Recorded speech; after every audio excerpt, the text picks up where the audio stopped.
This church will never lose its identity. It will never lose its roots or its heritage. That's not the purpose. But I hear, oh God, I'm going too far tonight. For where God's taken this church, he says not just a new property, but a new name.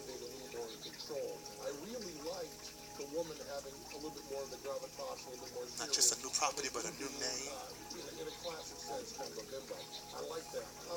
He says because tradition won't hold this church from growing to where God has it to grow. There are some who say I'm for you, but they're not, because they're stuck. But God just said, tell Daniel Sutton there are more for you here than there are that are against you.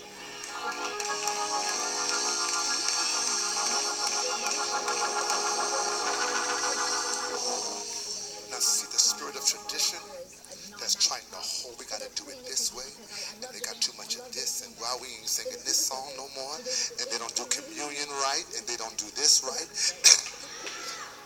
and they ain't doing this, and they ain't doing that, and there's too much of this, and our first lady needs to do this, and our pastor should be doing this, and this needs to go like this. I rebuke that spirit, because what's happening is there's a growth spurt that God's trying to give this church. I keep feeling the resistance, I keep feeling the blockage, but in the name of the Lord Jesus, I command the spirit of hindrance to be broken tonight in Jesus' name.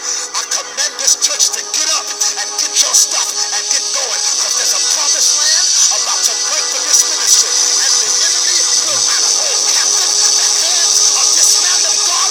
Release tonight in the name of the Lord Jesus. Hear me very carefully. Hear me very carefully as you bow your heads. Hear me very carefully. I gotta get ready to go. Hear me very carefully. There will be some who will resist you, but it's okay, because God's gonna show you I'm for you. Because when I called you here, you had ministry. And I'm going to show that those who are married to a location are stuck. And you sound like the children of Israel. Why didn't you just leave us in Egypt to die? Now, baby, I got a promised land for you, where I'm going to change the economics, not just of the church, but of the people who are part of the church. There's about to be a wind of growth coming, and a transformation about to take place for those who receive it and those who grab it. I know what I'm saying. I'm fighting some resistance right now in the atmosphere, but guess what? You ain't bigger than God. Let me tell you something. Let me tell you something about God. Let me tell you something about God. Never get away. Never get in the way of God's growth for a ministry. He let them live in the wilderness for 40 years until he killed off all the doubters. Never let God make you a casualty of the transition. He'll kill you in the process. And he won't feel no ways about it. Because those who would not move, you'll die here.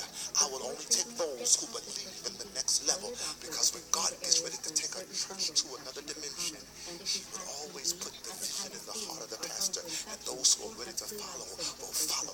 The problem, and I'm going to tell you because I know. I'm going to tell you because you can't trick me, because I'm Baptist.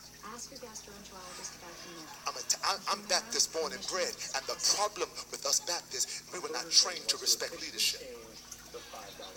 That's just Reverend so-and-so. That's just Reverend so-and-so. And that's the problem. This is the gift and the vision for the house. And if that's just Reverend so-and-so, anybody can be Reverend so-and-so. But who is your Moses?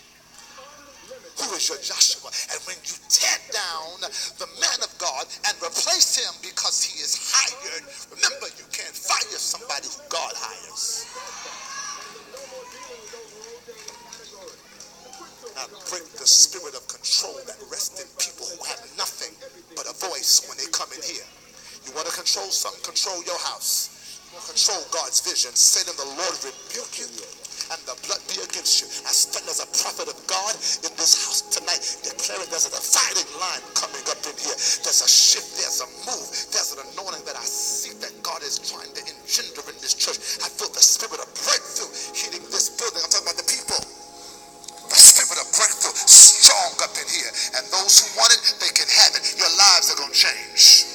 When you connect to something like this, you connect to a movement. God